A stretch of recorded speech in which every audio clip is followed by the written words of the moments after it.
Hey guys, welcome back to Chris in Retro. I'll qualify this video tonight. Last night there was a lag in the video. There might be some tonight too. We're having some challenge with the internet. So as I go through this, there might be some spots where it seems to be loading. I'll try to pause and skip past those because I don't really have the editing software to correct that problem. So hopefully we get through this without problems. Today after that video last night, I got, as I expected, an array of feedback, and most of it real positive, some of it questioning my position on things, all of it what I would consider necessary for me to move forward. Tonight, I want to ponder the question, what keeps us there? Whether we get into addiction, you would think that something so horrible, you wouldn't want to stay. If somebody was going to throw me into a burning pit, I would want to get out as soon as possible. Heck, even a hot tub of water, I want to get out immediately.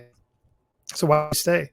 Well, because it doesn't happen like that. It's not a splash. It's an easy over time, and you don't even feel the temperature rising until all of a sudden you realize, holy cow, I'm hot in here. And then you're hiding even more because you're scrambling, you're anxious, you just can't deal with it. I think that one of the things that keeps me there, my daughter really phrased it best, is she said, Dad, you got some blind spots. And she's right. I've got blind spots. A few blind spots I want to talk about tonight that you might have an issue with is that, and again, in the context of keeping us there, one of those things that we get overly focused on certain things. Sometimes we can get overly focused on being a speaker at recovery meetings. That can be an overfocus because we're actually not taking care of ourselves. We're so busy being on stage that we're forgetting. Overly focused on a sport event or, your job or whatever. I'm not saying that being excellent at those things is not necessary, but having that be an overfocus can be a challenge. And that leads to the next one, not being balanced. So if you're not balanced and you're not taking care of your diet and your food and your steps and your reading and your family and your job, if you don't find the balance in those things, you're not going to find a holistic experience in life. You're going to be really focusing on one thing. You're just an addict. And that's all you do is just recovery work. I believe you've got to find other things to make progress because progress is really key, and your ability to give back the lessons you've learned. For me, this is a big one. Relationships, love. I like to be a rescuer, in love. If I see somebody struggling, especially in a relationship, I want to rescue them, and I'll rescue them to my own demise. And that can be a blind spot for me. It doesn't mean that I shouldn't rescue them. It doesn't mean I shouldn't be loyal all the time, and I will be. But at the same time, I can't be at the sinking of the entire ship. I have to let others heal themselves to be healed by their process and their work as well. Trauma. For many people, addiction is a trauma-based event, a trauma-based situation where any number of things have happened that cause people to be there. I look at veterans and war veterans and things along those lines. The traumas the trauma that they've gone through is just extraordinary. Females and some of the stuff they go through in their addiction and the sexual abuse and physical abuse that they receive and psychological abuse and everything from a childhood all the way up through. It's just maddening to me what happens to women in this world. Fear is another one. So for me, I've got 3 triggers I've shared with you before. Fear, procrastination, controlling behavior, the 3 things that dance can make sure that I drink all the time. And that is, I'm afraid I'm losing control and I start to put it off because I want to deal with it. And then all of a sudden I get more afraid and I've lost more control and I put it off even more. And then at some point it's going to break because I just can't take it anymore. And so I drink, and that's where I hide because I got to hide from it because I don't know what to do. I've created such a mess. Loneliness, being lonely. That's a big one. You got to surround yourself with your community. Turn on the Chris in Retro YouTube channel if you're lonely. I'll put you to sleep. But the point of the loneliness is that we just can't be. If you're lonely, you're in your head too long. I've talked about my friend Hawken in rehab, and he told me to get in your head, Chris. What's going on with you? I'd look down at the ground, and he's like, get out of your head. Get on there, clean the socks up off the floor, put them back in the drawers, and get back out of your head. And he's right. If you're lonely, a lot of times you spend a lot of times in your own head. And what does that lead to? Your own counsel. And your own counsel, chances are, got you to the mess you're in the first place. So loneliness can be a big driver that keeps us there. They're blind spots. Depression. Many of us have depression. I'm diagnosed with depression and anxiety. Anxiety is the second one, another one I have here. So depression, anxiety, those are things that keep us there. If you're not taking your medication appropriately, you're not getting good sleep, you're too many sugar drinks, not a good diet, not stimulating your brain with other things, reading, music, work, exercise, all those things. If you're not doing work in your program, those are blind spots that can lead back to a reoccurrence, or they can keep you where you are. What happens over time, though, is we get so tired, we just can't take it anymore. This is just too much. So maybe what we'll do is we'll fight and claw and get ourselves out, and we get a respite. So we're just in a situation, we got a little bit of rest. And then we look back and we're like, oh my God. And we see the pile around us and it's already there. And then we try to rationalize it. So then we're like, well, you know, we start hearing, for me, I start hearing the bottle say, it's not that bad. And you can just have one more drink. I mean, it's already this bad, but it's just not that bad. You'll be able to do this tomorrow. Hear that again? Procrastination, one of my triggers. But I'm looking at it, I'm saying, well, this room's out of control, but it's still not completely out of my control. I'm not that afraid of it. I'm a little afraid of it, but I'm going to procrastinate this just a little longer. And I might stay drinking because I saw the mess for a minute. I stopped for a minute and saw the mess. And I'm just like, I'm going to dive back in. And so then we dive back in. Boy, that second one is really the dumb one. So if you get the respite and you see the room sort of getting a mess, stop, get your help, get out of the mess now. To me, the hardest part isn't quitting. It really isn't. The hardest part for me has been facing reality. Quitting alcohol. I've quit alcohol a number of times in 2015 through 17. I quit alcohol a lot, actually. I had a number of withdrawal events, and I became pro at knowing what hallucinations were looking like and what was real, and which day I was going to have diarrhea like crazy and which day I was going to have wicked fevers and what day I was going to have runny nose and gagging. And I became a pro at it for a while. So really wasn't afraid of quitting. It was facing reality. So what do I do with that? Well, my experience tells me, and this is exactly what I'm doing now, is we have to take ownership. And we can't take ownership over the whole mess. And that's where the serenity prayer and other things come in. And we have to delineate between what I own and what I don't. And what I own, I have to take. I have to. It's not a nice to know. That serenity prayer is not a suggestion. It is, I need to take what I own and take it on. And that means responsibility. It means action. It means making amends. It means accepting your resentments and dealing with them. Taking ownership.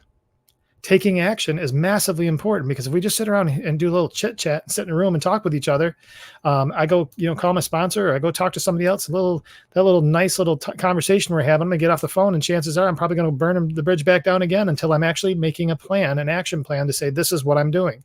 So last night in that video, you heard my action plan. It's massively important to me.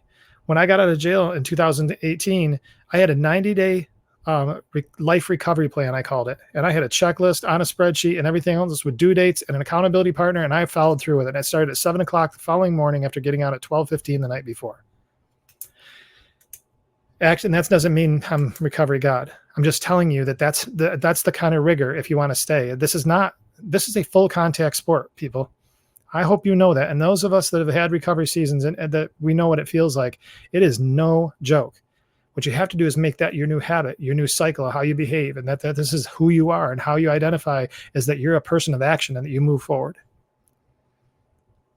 Not going back, man, that's the second level of prevention. So, a lot of times I say that our only way of keeping kids out of opiates is to stop them from using it in the first place. Because the opiate crisis is so serious, and I look at what fentanyl does to people, and I see it in my own home with my fiance and the struggle that she's had. Once it gets into you, it just seems like such an awful demon that hangs on to you so tight. So prevention for me, I say, is ahead of it before it even gets there. But the secondary prevention in all addiction is not going back. So you get yourself in a situation where you finally move beyond. You finally got out of that fire, the hot tub. You finally said, it's too hot, I'm out. And now you're out. Now what? Don't go back. You don't sit out in the kitchen, grab a glass of milk and say, you know what, that wasn't too bad, and go dive back in the tub and scald your legs all off again. No, you don't want to do that. So what do? Well, we got to make sure that we're putting ourselves in accountable places. Don't isolate. Get yourself a sponsor. Make sure you're surrounded by a community. Do what I've done. And what I want to model for you is the fearful nature of declaration of who you are and what you stand for and the mistakes you've made, and make sure that you call them out. Because now I'm accountable to every single one of you because of what I did. And I need that. I'm thankful for you guys. You guys give me an avenue where I can have a higher level of accountability, but at the same time share with you my journey so that hopefully you can find hope too. That's the plan anyway. Last thing I would just tell you is this. I'm going through it now, but I've been here before. Okay. My longest, most successful season was 6 years, and that happened because I made decisions and I declared them. I can't emphasize enough what that is. So in wrestling, they say put your toe on the line. When you're any number of events, at some point you're going to have to make the engagement. At some point, action's going to happen. The training is over. The conversation's over. Talking about strategy is over. You've got to move.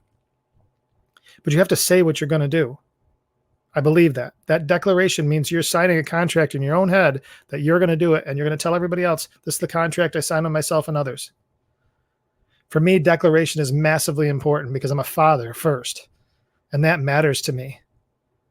And in active use, I'm a bad dad, and that embarrasses me. And it's a shameful thing to be because they didn't choose to be in this world. I chose to have them in this world, and my job is to be their father. And if anything puts more grit in my teeth to make sure that my life stays together, I tell you what, is my kids. And that is the God's honest truth. But the hypocrisy in that is that in my use and in all of our use, we're horrible parents. And we should be embarrassed. I know I am.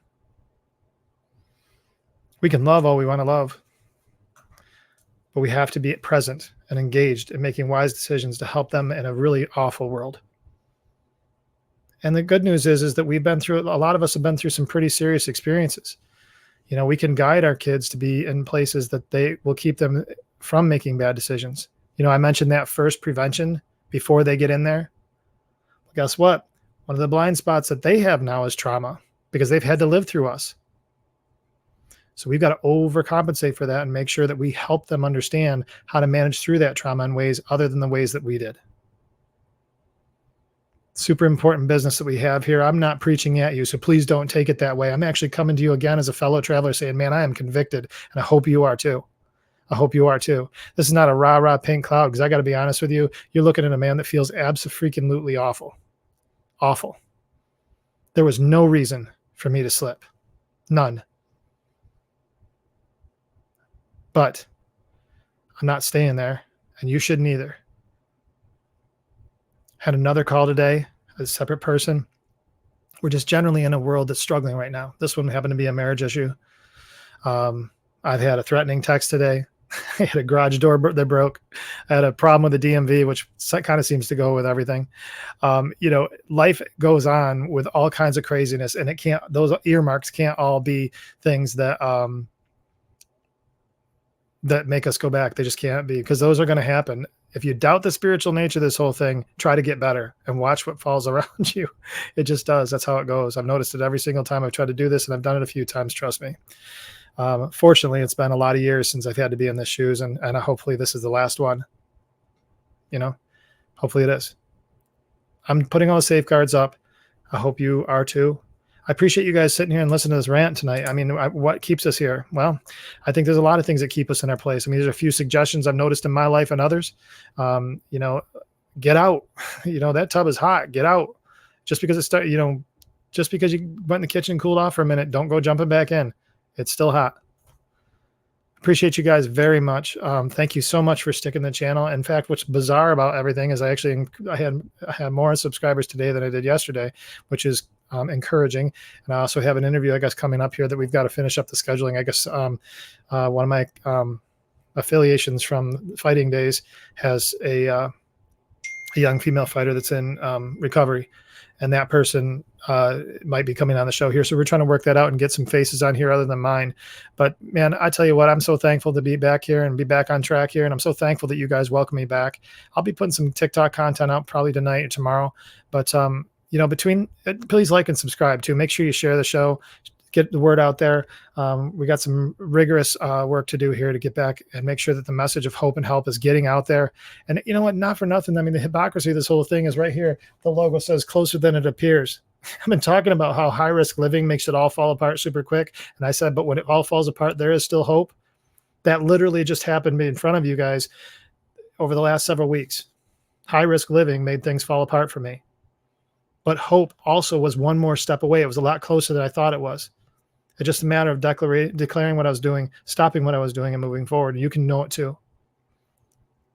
I appreciate you guys so much. Between now and the next time we talk, I'm going to do every single thing I can do to stay out of trouble, and I hope you do too.